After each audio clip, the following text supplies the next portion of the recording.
Ribut mengencang, kami berkongsi payung bersama. Jalan sedang menuju ke arah pendidikan bahasa Cina. Kami sedar, sahut pengikut-pengikut, redanya ribut. Pemandangan tanah air akan dicorak dengan warna-warni yang memberangsangkan. Setiap langkah adalah rahmat demi rahmat.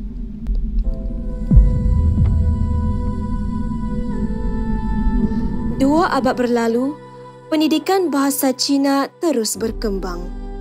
Dari meronta-ronta demi sebuah kelangsungan, sehinggalah terpancarnya cahaya harapan. Kami mengharungi perjuangan yang berliku-liku. Dari zaman penjajahan British dan Jepun, hinggalah zaman pasca kemerdekaan. Sesungguhnya, laporan pendidikan yang dibentangkan, akta dan dasar yang digubal tidak memihak kepada perkembangan pendidikan bahasa Cina. Namun demikian, tekad masyarakat Cina tidak pernah luntur untuk mempertahankan pendidikan bahasa ibunda dan hak asasi manusia. Untuk menjulang obor idealisme ini, ramai tokoh telah muncul dalam masyarakat Malaysia Singapura sepanjang tempoh lebih 200 tahun ini. Encik Tan Kah-Kee menderma kesemuaan hartanya untuk membangunkan pendidikan. Encik Tan Lak-Si memimpin penubuhan Universiti Nanyang. Encik Lim Lien Giok memimpin gerakan pendidikan bahasa Cina yang berakhir dengan Tauliah mengajar sebagai guru ditarik balik dan kewarganegaraannya dilucutkan. Dr. Yen Yuan Zhang diusir dari Malaysia. Encik Shen Muyi dipecat dari parti politik. Encik Lim Fong Seng, pengasas Sijil Peperiksaan Bersama, UEC. Untuk bertahun-tahun, pemimpin dari generasi yang berbeza memimpin ribuan pertubuhan Cina, juga mereka yang berkobar-kobar semangatnya dari setiap lapisan masyarakat. Momentum sokongan terhadap gerakan pendidikan bahasa Cina dipacu melalui kutipan derma dan sebagainya.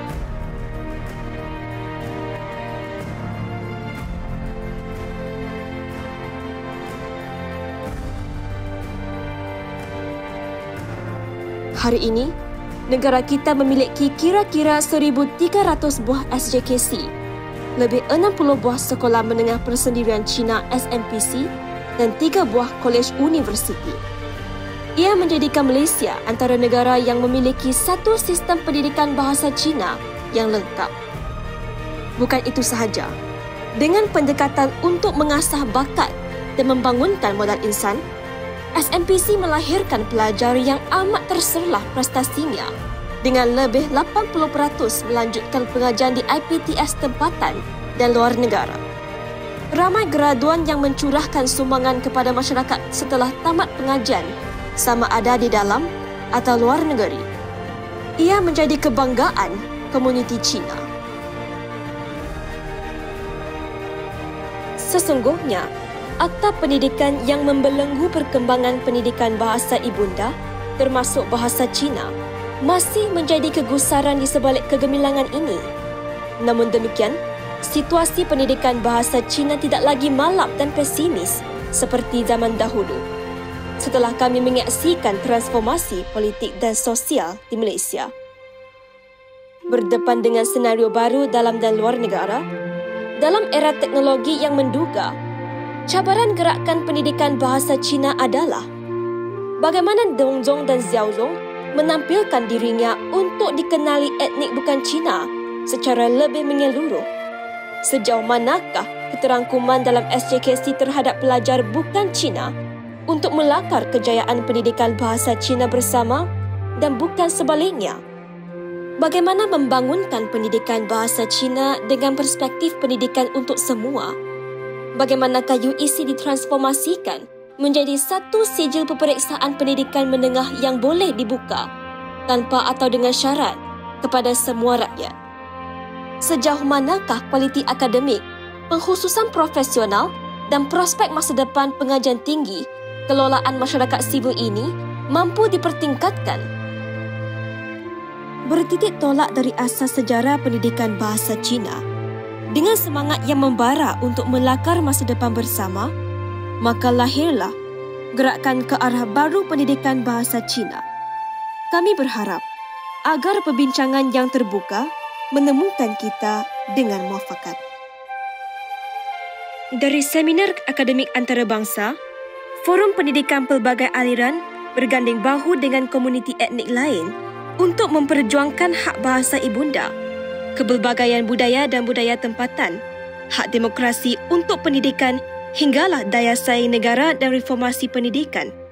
Gerakan ke arah baru pendidikan bahasa Cina akan mendefinisikan posisi dan hala tuju baru, menyuntik semangat baru, menampilkan imej baru untuk melanjutkan perjuangan pendidikan bahasa Cina.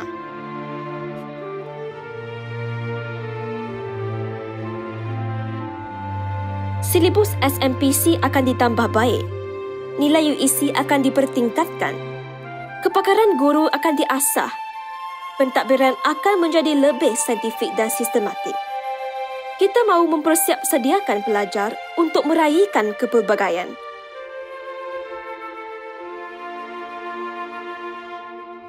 Interaksi dan kerjasama antara sekolah akan bertambah. Mekanisme sokongan akan diperkukuhkan.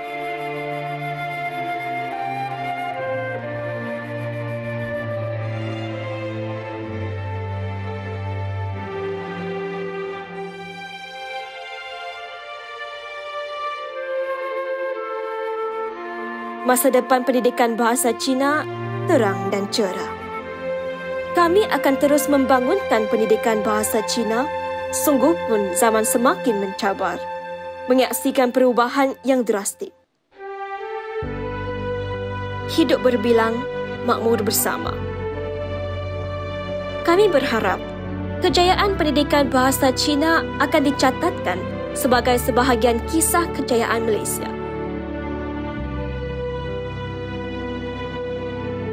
Moga-moga, ribuan tahun kemudian, generasi Cina ketika itu mampu mewarisi budaya tradisional Cina, tetapi pada masa yang sama, menghayati budaya tempatan yang berbeza. Demikianlah keistimewaan insan yang lahir dari sekolah aliran bahasa Cina di Malaysia. Di mana bumi dipijak, di situ langit dijunjung.